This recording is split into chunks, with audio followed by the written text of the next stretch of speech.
Fred and Ursula Picton-Turbeville did everything to protect their 4 small children in their Waterkloof Ridge home in Pretoria.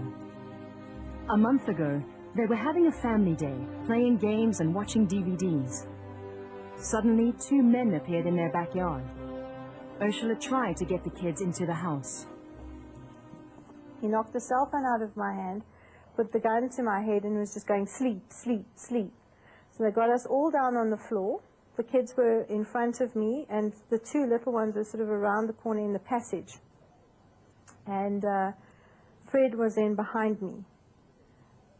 And he was just saying to them, please don't hurt my children, please don't hurt my children. And I'm saying to the kids, be quiet, be quiet, be quiet, just do what they say. And we're saying to them, take whatever you want.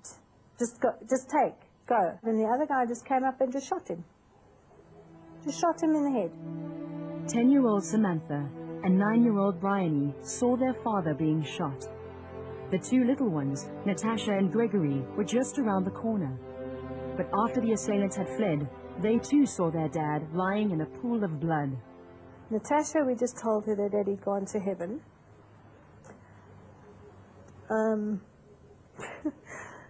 Sorry.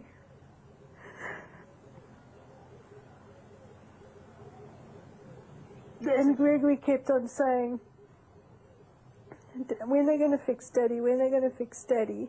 And we kept on having to say to him, they can't fix Daddy. And Natasha just shut up.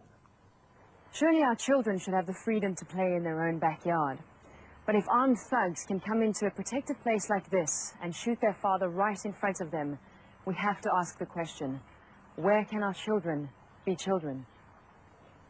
Children and all of us really have a sense of the world as a safe place and of people, you know, generally as good. So the moment a child is traumatized in that way, in other words, by person-centered crime, the whole view of the world is unsafe. My own house is unsafe. My parents were unable to protect me. So the basis and the assumptions upon which the child's life really are based are shaken to the core. Ursula and the kids have moved out of their family home. Their first thought was of leaving the country. I mean, the kids also at first said, no, we're too scared, we want to leave here. But they're also coming around to the fact that if they leave here, it's more trauma for them because they've got to make new friends, go to a new school. If it's a new country, it's a whole new culture. And they're used to it here now. So just try and find as safe an environment as possible for them and try and live as normal a life as possible. Eunice Ace and Marlene van Skalkwyk are a social worker psychologist team at a school in Pretoria. They see at least 6 children affected by violent crime every day. Toe het hulle net die hele tyd my man in die kop geskop en gevra waar's die kan. En toe sê hulle ons het nie kan nie. En toe die laaste toe gooi hulle kombers op ons. Toe dink ek en my man, ek en gaan hulle ons skiet, maar toe het hulle nie. Soms voel die kinders verantwoordelik vir hulle ouers, jy weet. Hulle is eintlik bang om skool toe te kom, want hulle wil soort van ook hulle ouers beskerm. Net soos wat die ouers weer voel, hulle wil die kinders beskerm.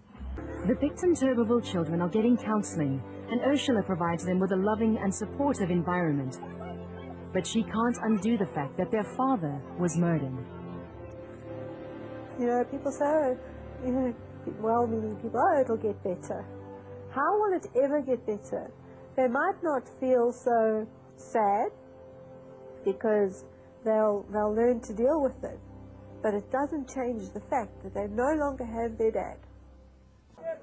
This week, Carte Blanche visited Morris Isaacson High School in Soweto. Head of department, Nkateko Mageza, introduced us to her grade 12 class. Yeah, you can just put up your hand if you have in some way or another been affected or experienced a violent crime. Okay, almost everyone in here has a story to tell about crime. My friend was raped by 2 men in one day. And how did it make you feel when your friend came to you and told you that this had happened to her? I also imagine it's happening to me. My father's car gets stolen and he was shot. Sometimes when we are driving at night, I'm getting a little bit scared. And the kids were crying. Everyone was crying. What about you? How did you feel? At the moment, I didn't cry. I didn't know what to do. I just stood there and looked at him. Once they started, the stories kept coming. It's hard to believe that in one classroom, almost every single student has had a direct experience with a violent crime. I felt like crying.